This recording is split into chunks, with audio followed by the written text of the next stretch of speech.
Recent revelations in regards to the plot of Black Panther Wakanda Forever and what it originally was, thanks to director Ryan Coogler, had revealed interesting new details in the direction that Marvel Studios was heading with the sequel, and specifically revealed that the story centered around a father and a son saving the world together.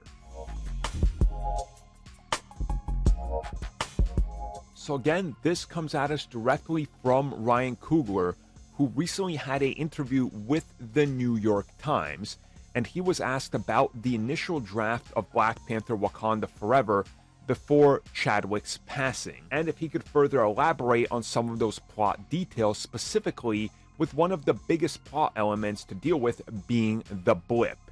And he said that there was going to be very much the aftermath of the blip, and how T'Challa is one of billions of people who suddenly vanished on Earth.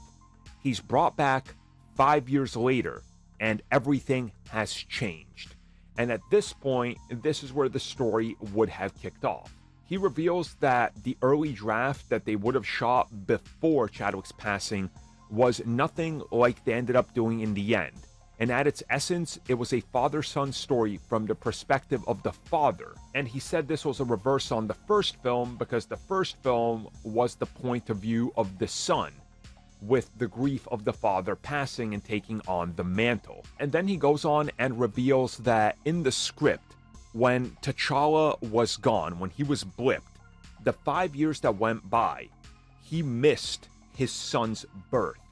He missed the first 5 years, and suddenly he's thrown back in there. He's a king. There's other forces at work, and now he's got to deal with being a father, being a king, and these outside threats to Wakanda that are threatening pretty much everybody, and also, obviously, being low on resources, and vibranium becoming more of a hot commodity than ever before. And he also revealed that one of the opening scenes in the opening section that they would have had was the child hearing about the story of what happened and who his father is, and of course the importance there. And then it flashes to the night of the blip where everybody comes back, and we get to see T'Challa meet his kid for the first time, and the kid realizing, my father is still alive. This changes everything, because now, suddenly, the king is back. And then it's revealed another 3-year time jump would have happened, essentially placing us 7 years past the blip.